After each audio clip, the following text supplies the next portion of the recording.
5, 4, 3, 2, 1, 0. Ignition. Liftoff.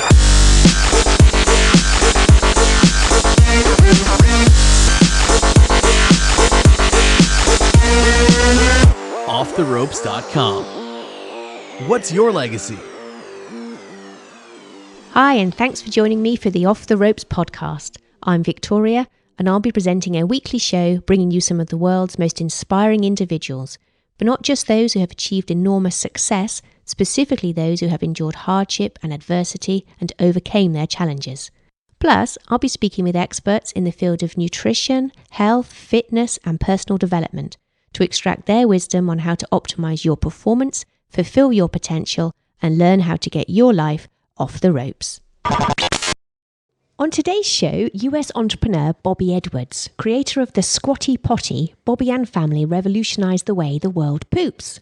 The Stool for Better Stools became a multi-million-dollar device designed to help the world unkink their colons and poop more freely.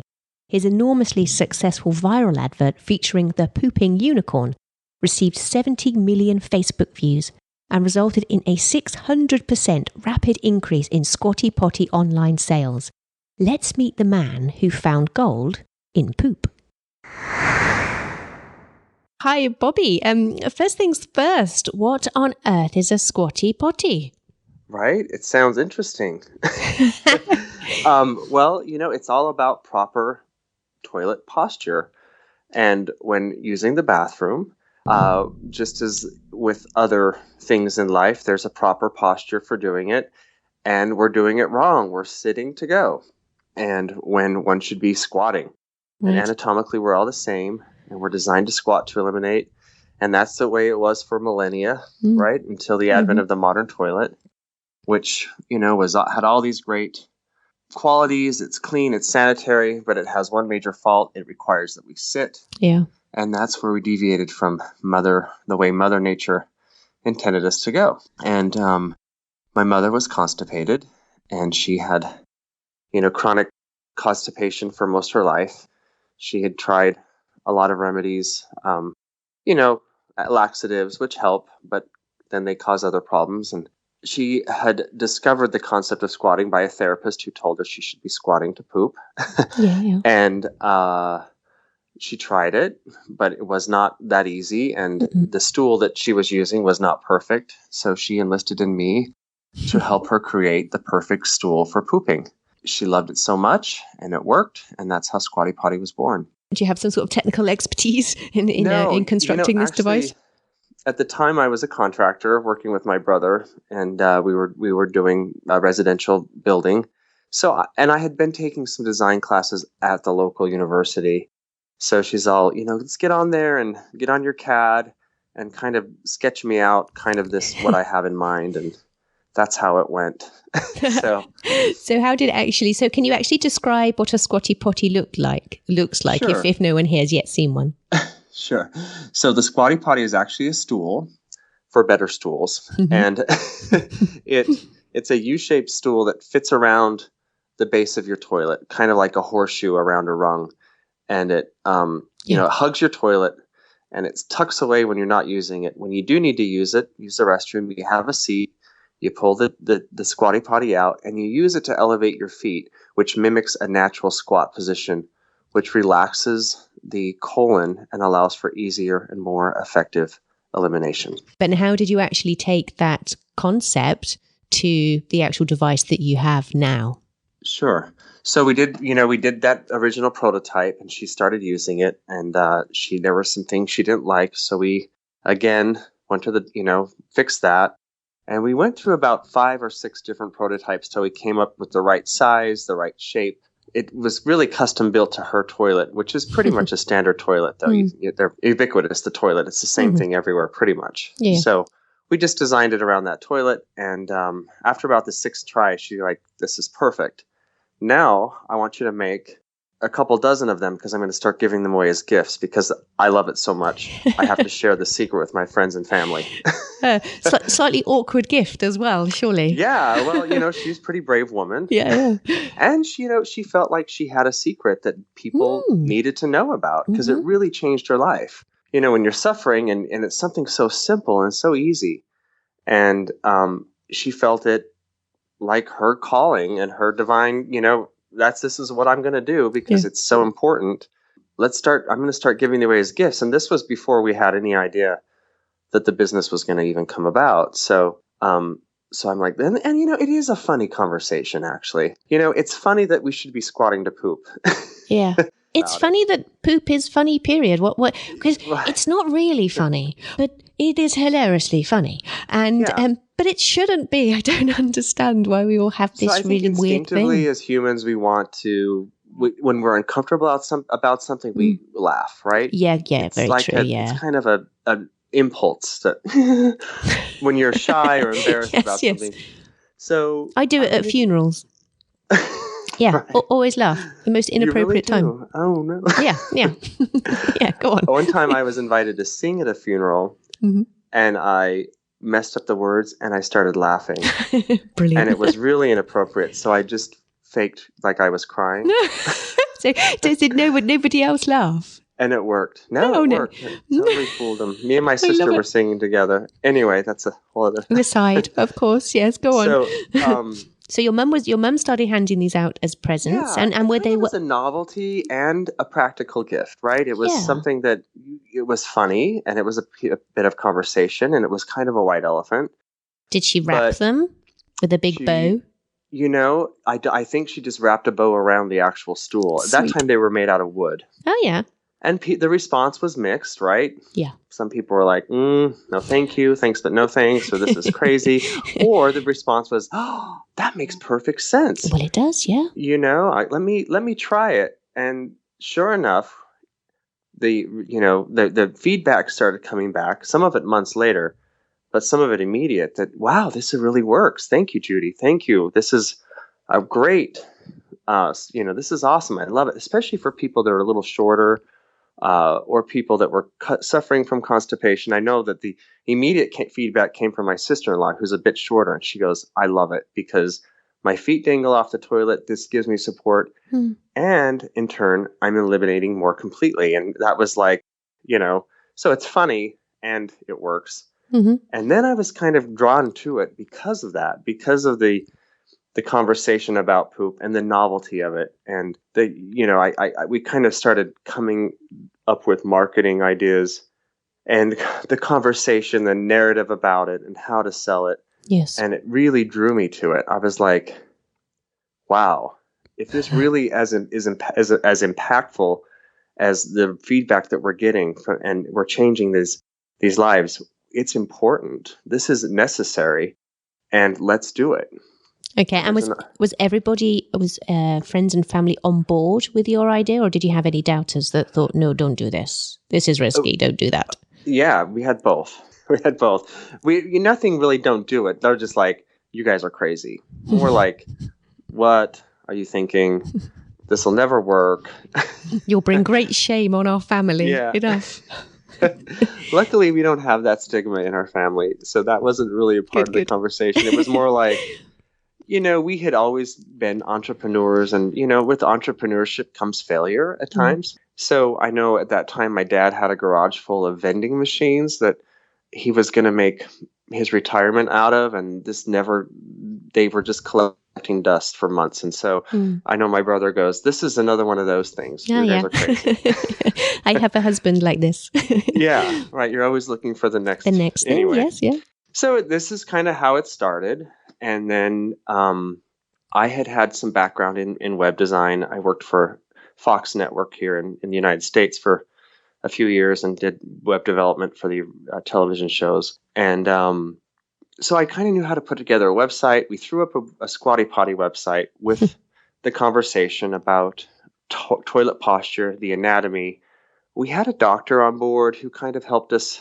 I bet. Yeah, great. We really immediately got some interest from a lot of physical therapists because they had always been recommending that patients elevate their feet with a stool. Yeah. But there was nothing on the market specifically for the task. And this was really an improvement over a regular stool. And so we immediately got some, the Stanford University pelvic floor clinic, which specializes in women's health. We had a nurse on board that was just so excited we were doing this. So she helped us kind of write the copy for the website. And then it just kind of went from there. And as soon as we got that website up, it started off slow in the first few months, but then people started buying. It just really snowballed rather quickly. And what year was this, Bobby? That was in 2012. 2012. And I know that it wasn't that long after, was it not, that you and your mother appeared on Shark Tank, which is the US equivalent of our Dragon's Den? Right. And why specifically did you want to go on the show? Well, it's a great platform, popular show, and you don't get a better chance to talk to America or to the public than in that type of a situation. Yeah. So publicity was a big part of it, right? Of course. It's an amazing tool to talk about your concept and your product, and we recognize that. The other thing was we felt like we had success. We had sold millions by then already, but we were not able to get retailers to listen to us. Right. So, we had tons of online and e-commerce business, but nothing brick and mortar. Why was that? Why were they reluctant to listen? Because of the subject matter. The subject matter, yeah, they didn't get it. Where do I put this in my? This is awkward. Yeah. Where do I put this in my store? What will the customers think? And even still to this day, we haven't gotten on QVC because of that matter. So yes, because you can't physically demonstrate how it's used. You can. They're like, how do you demonstrate this on air? It's very awkward. I think we would prove them wrong, and I think that the public would actually respond very well to it. But so that was where we were at. We were a success, but we weren't getting into the mainstream, which we felt was necessary to really reach everyone. I think. If you look online and look at the reviews of our concept and of our product, it's all very positive. We really feel strongly that we're helping people with their health and with, also the whole other narrative about poop and elimination and how important it is to overall health of the body. Yeah. So it was important to us that we, grow it. Yeah. And so you're keen to reach more people. Yeah, reach more people. And Shark Tank was an excellent opportunity for that. And it's really a privilege to go on. I mean, I know, here it's something like 50,000 applicants every year. Yeah. And so it's pretty competitive. The equivalent show, like I said, Dragon's Den, if you've ever seen it, it sounds like pretty much the identical format. And of course, that sends people's business to the stratospheric afterwards. Right. How did you prepare for your pitch? So we had to be very careful again. We had to make sure that we didn't gross people out or shock them. So of course it's great to have Mom come on with me and talk about her experience. And it was scary. It was probably the single most scary thing I've ever done. And my mom says the same thing. Yeah, I can imagine. Wow. It was extremely high stakes, it felt anyway. And how many sharks are there? I think there's 4 or 5. Okay. 4 or 5. So you've got all those eyeballs on you. Yeah. And your mother. And they're critical. Yeah. And they can either, they're in it for all the reasons, it's a show, it's theatrics, but it is real. It's not scripted. The only thing scripted is your pitch, your 30-second pitch. And then after that, it's like, it's fair game. Did they throw you any curveballs that you couldn't actually answer? A little. Oh, no, really? But we were prepared. The only curveball that was thrown was one of them said she didn't trust me. And I didn't know where that came from. I was like, whoa. Nice. Oh, God, really? She did what? She didn't trust you as a person and what you, or the science behind what you said? It was a personal, crumbs. Like, I don't trust you. Ouch. Your mom I trust, but you I don't. Oh, that's hard. It was hard, yeah. It's damn hard. And then it was aired on national television. Oh, no, you poor thing. And how did you deal with that? Because I know that if someone said that to me, I think I'd be absolutely devastated for quite some time afterwards. How did you actually get over that? Because that's mean. I know who I am, and and people who work with me know who I am. Yeah. So it That's good. didn't scare me. It took me off guard, and but I quickly recovered. And they're there for a reason too. They're there to get publicity as well. So Yeah, of course. they've got to. Sometimes they have to be loud in order to be heard. Yes, of course. But despite that, you actually received $350,000 investment, didn't you? Right. And We got a shark, Lori Grenier, who has been an amazing partner. And as soon as that happened, we got major distribution with Bed Bath & Beyond, which is a major home housewares store here in the U.S. And they've been an amazing partner. We've also got distribution with Target, and then this year we have several other. Good grief. We're in nationwide in Target stores now, which is a big retailer. Yeah. And, so you ticked. So with their help, and obviously I imagine the subsequent publicity, you actually ticked the box of having retail. Yeah. So placement. it just showed the buyers who at the retail level that this is okay to talk about. Look how well it was received by the American public. Coming off the heels of Shark Tank, we're the single most successful business in the first, immediately airing. We did the most dollars of any business that's ever come off Shark Tank. In terms of revenue, how much did going on Shark Tank actually increase in sales for you? Yeah, so it was about a 400% lift in retail.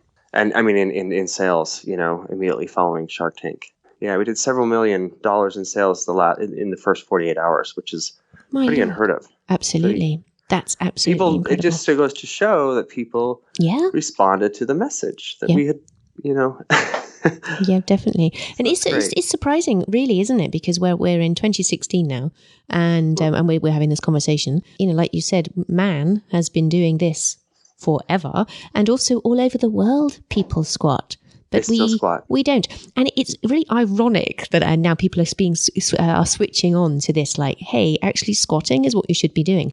Because when you visit say developing countries, for example, and you have to squat, we've always, pardon the pun, we've always poo-pooed that as being uncivilized, and it's the exact opposite. It's just ironic, isn't it?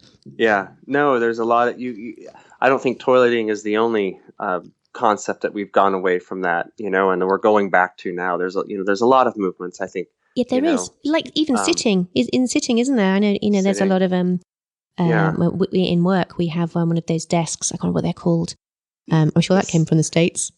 Yeah. The desk where you stand up, because actually sitting down is obviously what you should not be doing in work. Right. You can get those at IKEA now. They have an electronic desk at IKEA that goes up and down. It's great. Yeah, they're really, really, really good. Who'd have thought, and they're being encouraged to be used in schools as well, because again, getting young kids, very active kids sat down, it's the worst thing for some children to learn. So obviously Shark Tank resulted in a huge, huge boost for you. And I also heard that you were also talked up hugely on the Howard Stern show, but it was your risky and slightly bonkers advert which resulted in your biggest sales spike to date. Can you tell us more about the pooping unicorn, which incidentally my 2 young children watched this morning over and over again, and they absolutely loved it. It's fascinating, right? It is. So yeah, that was a home run. It really, it was one thing that was risky and scary, and I know we lost sleep over it the night before it was released. I was just like, oh my goodness, what are we doing? Yes, I can imagine. So how did the concept begin? How do we get from a potty to a pooping unicorn? Right. So the creators of that, the Harmon brothers who created it for us, they had done a similar spot for another bathroom product, the Poopery. The Poopery? Fantastic. Yeah, it's called Poopery. You'll have to watch that commercial too. Oh, I love it. You see, we don't get these things here. They could only happen in America. That sounds. It was huge in America, brilliant. right? Several years before the Squatty Potty spot, but we had already created a Squatty Potty when I saw that Poopery spot, and I envied it. I said, "This is very funny," and it's kind of risky, but they tackle it very tastefully, and it's funny, right? Okay. And I was like, we need one of those for Squatty Potty. So as soon as we were able to, get to a spot where we could afford that, I went to those people and I said, look, this is on my product. I love your Poo-Pourri product. How can we create something like that and not be a Me Too or an Also Ran type product, right? Yeah, of course, yeah. And sorry, Bobby, you couldn't just tell us exactly what Poo-Pourri is, could you? Sure. So Poo-Pourri is it's a deodorizer, like a spray. It's a natural essential oil spray that you spray in the toilet before you go that mitigates the odor. Oh, very well. It wow. works very well, by the way. It's a great product. Okay. So Poo-Pourri, that commercial was great. That spot was amazing. It has something like 40 million views, and it's very effective. That's the thing about it. It was effective. It made me want to buy the product. That's why I liked it as well, Okay. right? So that's why you had the trust in that particular ad agency then? Yeah. And they're local. I mean, we're in Utah. Great. We're in, rural, what you would consider not urban United States. Right. I knew who they were, but at that time we couldn't afford it. As soon as I said, Mom, as soon as we can afford this, we need to go to these guys and get them to create a spot. So we approached them at the appropriate time, and they pitched several concepts, and the pooping unicorn floated to the top. It was not one that everyone liked. It was controversial, even amongst our partners, Mm-hmm. and particularly, the shark that was on with us. She was not on board with it initially. She did eventually, of course, and she's thrilled with it now. But yes. Did she come on board when she actually saw the return? Yeah, she was like, "Wow, yeah, right." Yeah, that'll help. Yeah. But I guess my point is not to say that put anyone down, but it's just to say there was controversy around it, and but I thought they handled it great. I think it's funny. I think it's smart, and above all, it explains the problem and solution, and it converts. So it encourages people to buy the product, which is great. It does, and Very effective. I would encourage anyone listening to catch it on YouTube. It's called "This Unicorn Changed the Way I Poop." No, it's so funny, and it features a very well-spoken. Is he really English, or is it put on English? No, he's an actor. So he's got this very well-spoken Englishman, a prince, and because in America, the English accent can sell anything. Just so you know, funny. I mean, it just any luxury car, Yeah, or I bet. chocolate. That's so funny. Bed or mattress or linens or anything. It's always a British accent, and all that's Americans funny. go, "Oh, it must be refined and gorgeous. We're going to go buy it." See, conversely, anything that's cool and exciting is American. So Right. you guys have got the corner, the cool covered, and we've got refined. Awesome. But so it features this lovely. Well-dressed prince, and there is this beautiful. I don't know, what is it? It's not a puppet, is it? It's what do they call It's that? a puppet. It is a puppet. Oh, he's a puppet. He's like puppet on he's- sticks. Yeah, he's remote controlled. But his limbs and everything else are controlled by strings. So he's a puppet. And he poos rainbow-coloured ice creams. Yeah. Yeah, of course. So it how do you makes talk about perfect poop sense. without talking about poop? You talk about ice cream. You do. So Yes, I particularly liked it at the end when a little bit got on the little child's cheek and he wiped it off. That was pleasant. But it does get it. It does get it across, and it's actually and the way it's written as well. It's very well. The script is very good, and it is actually really funny. And I have never seen anything like it, and probably no one else has, which is just why it went viral, didn't it? Do you know how many hits it actually got on YouTube? yeah, so on YouTube it's about 30 million, but on my Facebook goodness. it's 70 million. So Could you have ever have imagined it would have been so successful? I didn't. You hope for it, and you make that to make that happen, right? That was the end game. But it's so risky. You can't just make a viral video, right? It doesn't just happen unless you're like Turkish Airways or Yeah. or Nike. I don't know. Those. But it did. It worked, and so.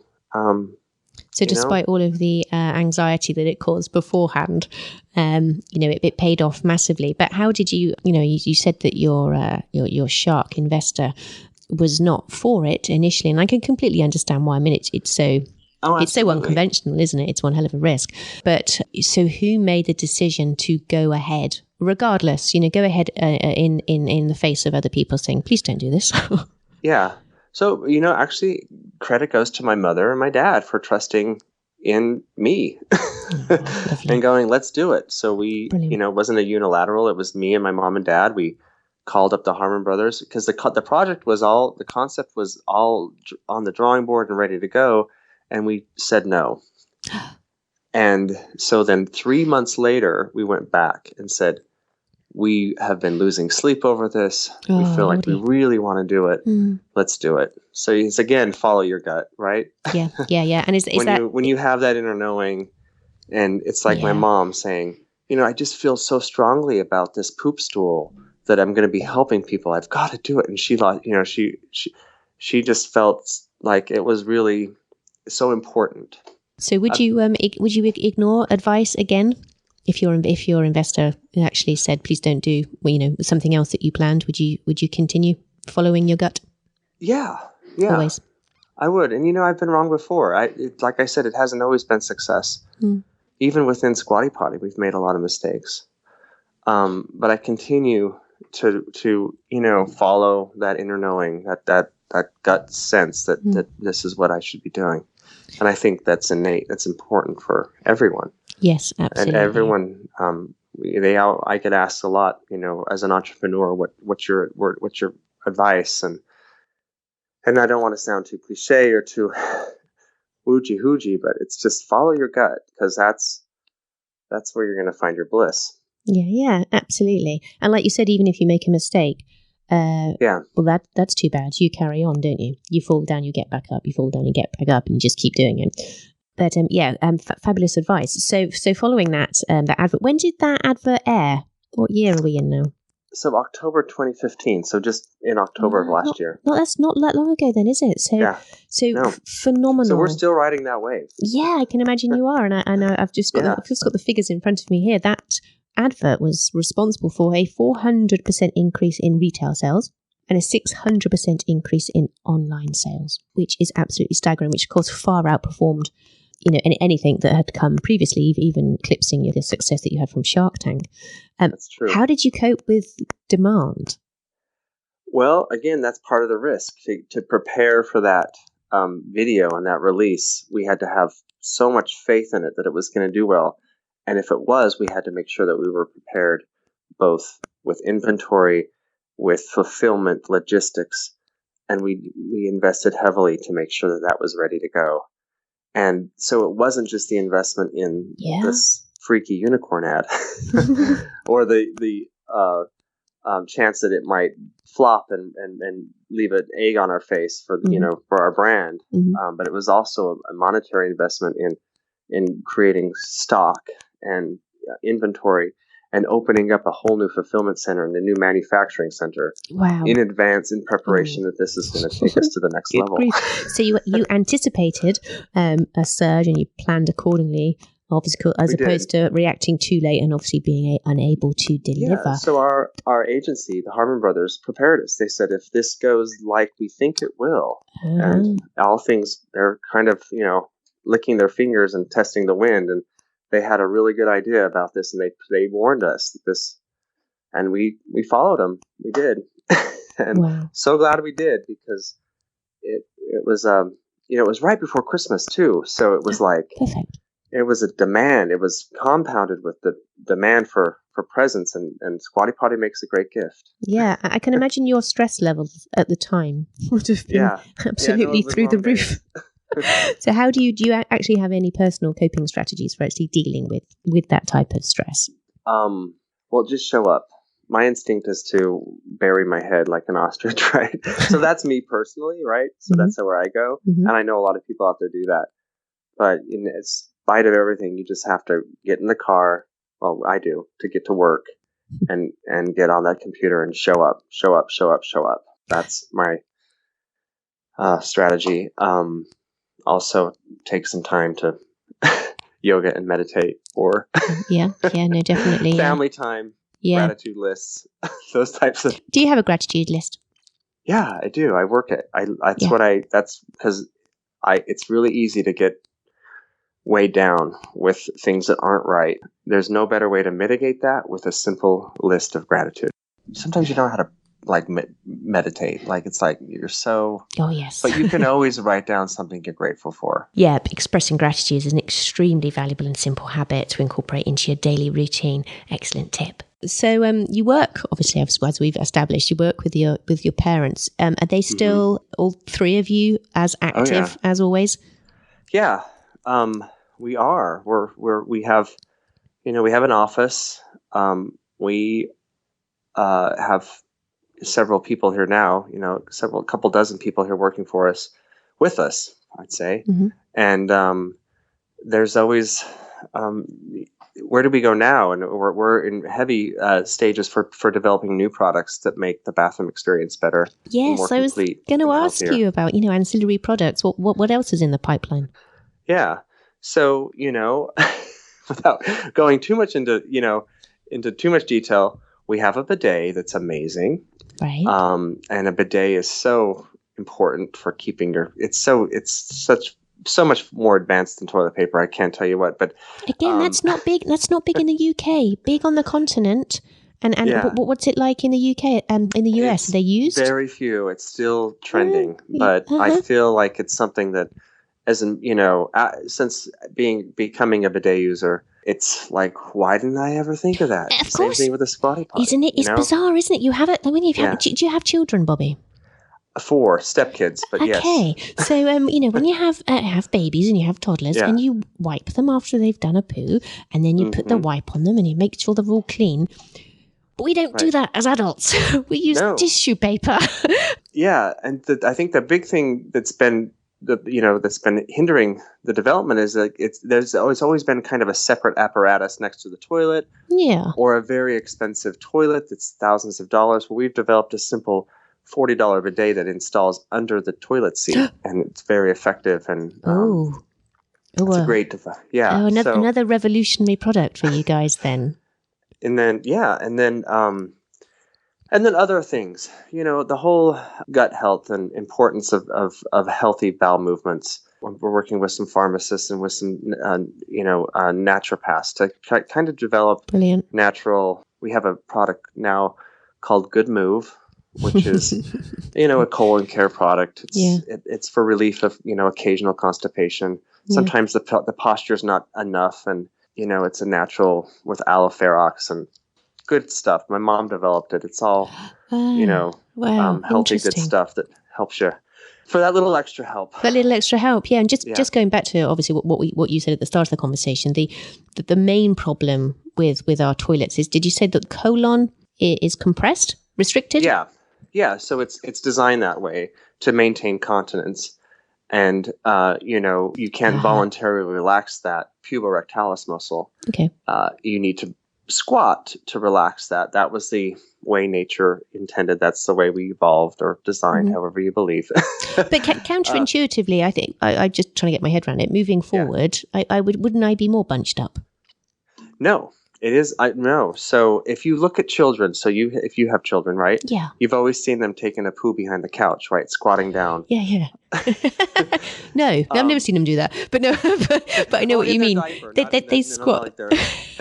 But they do. They hide. They're like squatting, and they're so instinctively kids want to squat to poop. They do. Yeah. And 2/3 of the world squat to poop. That's the way it was. That's the way we're designed to go. Mm. And it is. But when you try it, you'll get it. It's bringing those knees up to the chest. Yeah. Flexing your thighs into your abdomen induces a bowel movement. Okay. Yes, I'm very keen to try this product. Are they actually available in the UK? They are. We have a distributor there. Oh. They're on Amazon UK for a great price. You can get free delivery with Prime. Mm-hmm. Or you can go to stressnomore.uk, whatever your URL. I don't know what it is, .uk.com or something. .co.uk. Yeah, .co.uk. Yep. Stress No More. They are a female, a women's health site, and they sell the Squatty Potty. Yeah, really. And we're in negotiations now with some other. Hopefully, I just met with Boots, and Ooh. I'm trying to get him in there because it's like, trust me, this will sell if you get it in there. yeah, boots. Yeah, definitely. But I think they'd belong there. would the unicorn make an appearance on this side of the water? Or would you need to? Well, I mean, we get thousands of views from the UK, and we're just starting to now advertise with it over there, just online, because we have the distributor over there. And, we're actually in negotiations with a manufacturer over there. Brilliant. So hopefully we can get that in place, and we'll start making them in the UK, so we can supply the UK and Europe with Squatty Potties. Yeah, of course, fantastic. So will this device eliminate my husband's desire to spend 20 minutes on the toilet reading each day? Will toilet readers around the world have to read someplace else? It's hard to break that habit because hideous it's a habit. private time, and it's a time when you can have some quiet and peace and not be interrupted. Well, for the most part. Yeah, So, but it's not healthy to sit there and strain and go for 20 minutes. It's okay to sit there, but not to, actively strain and yes, try. I think that's what he does. I think this may be a male thing. I think he might disappear off with a book and say, I'm going to the toilet. I don't think he is. I think he's just using it as quiet time whilst I do the kids. I think this is what's happening. No, I can speak from firsthand. That's exactly is that what's what you do? Yeah. I'm on the toilet. I'm squatting. So funny. I know, because I've always said. But that squat posture is actually good. It stretches out your back. Yes, like a workout. It opens things up, and you just feel really good. I'll have to try it in the absence of actually having the real Squatty Potty. I shall try it on a broken footstool I've got. Does that help? We'll get you a Squatty Potty. I'm going to have our UK distributor send you a Squatty Potty. That would be fantastic. I'll do a nice review on my poo. Yes, perfect.